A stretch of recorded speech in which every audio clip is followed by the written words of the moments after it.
Matthew chapter 16, verse 19, I will give you the keys of the kingdom of heaven.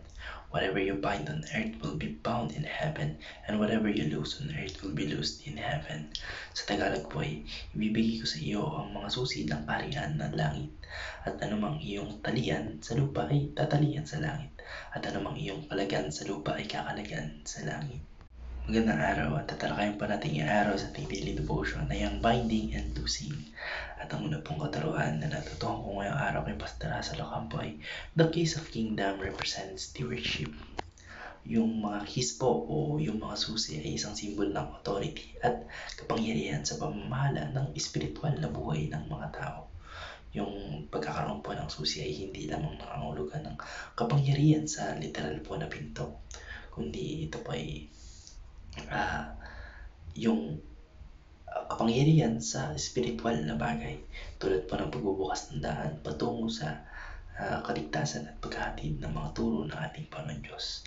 Ang idea po ng stewardship o pangangalaga ay nauugnay sa responsibility na ibinigay sa atin ng ating Panginoon Diyos sa kanya pong mga tagasunod upang pamahalaanan at gabayan yung kanyang mga gawain sa lupa.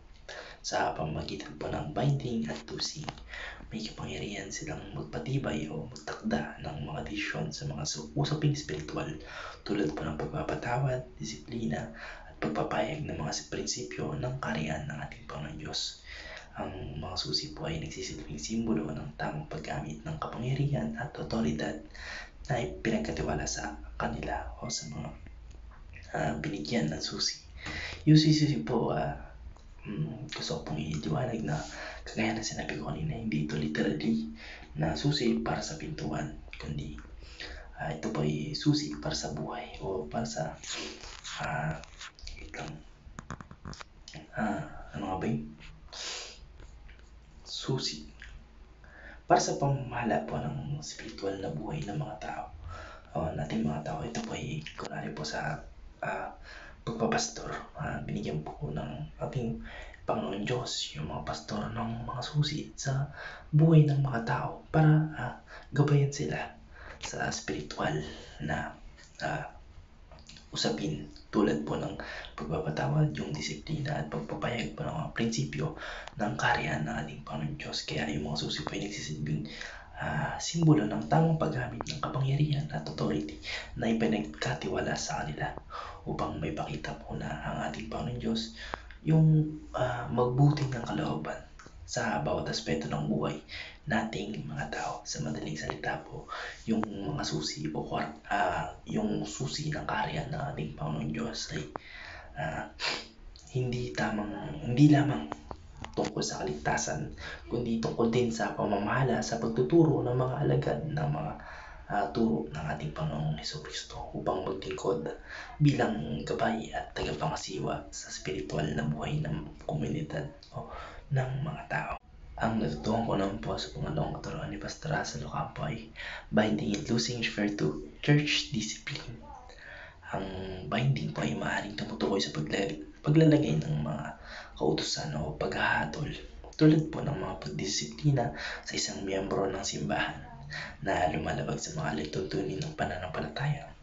Halimbawa, ang isang tao ay patuloy na nagsusuway ay maaaring i-bind o pagtakda ng mga hakbang para mapigilan siya sa kanyang mga maling gawain. Sa kabilang banda po, yung loosing naman ay tumutukoy sa pagpapatawad at pagpapalaya, tulad ng pagbabalik loob ng isang miyembro ng nagsisi sa kanyang mga kasalanan. Ang ibig sabihin po nito ay may kapangyarihan po yung simbahan na magpatawad at magbigay ng pagkakataon sa isang tao na magbago at magpatuloy sa kanyang pananampalataya.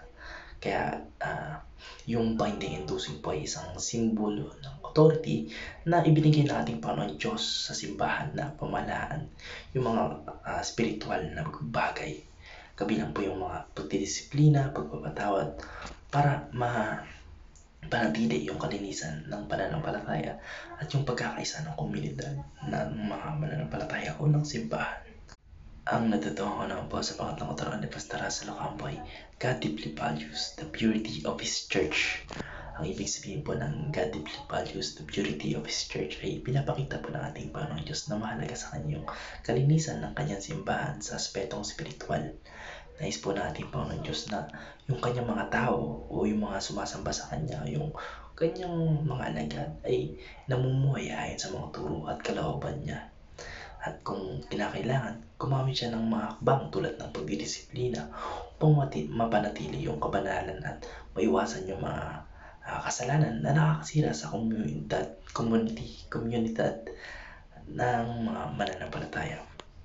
Kaya makikita naman po natin sa kung paano po magalit yung ating Panginoong Diyos natin. Kung ang ating Panginoong Kristo nga yung kung maalala natin, yung galit na galit siya, yung tinapon niya yung mga ginawang pasugalan at bentahan, yung simbahan, yung alam ko, pinakita dati sa movie about Jesus Christ na yung sobrang galit niya dahil yung bahay simbahan ay ginawang bahay pasugalan, bahay aliwan, bahay bentahan ng kung ano-anong mga labag sa kalooban ng ating Panginoon Diyos. Kasi nga po, ang ating Panginoon Diyos ay lubos na binabalyo yung purity ng kanyang simbahan o kanyang iglesia. Kasi nga po, ay niyang mabahihiran ng kasalanan yung kanyang buok simbahan na makakadulot ng pagkasira sa community ng mga mananampalataya. Yun lamang po. Maraming salamat and God bless. Amen.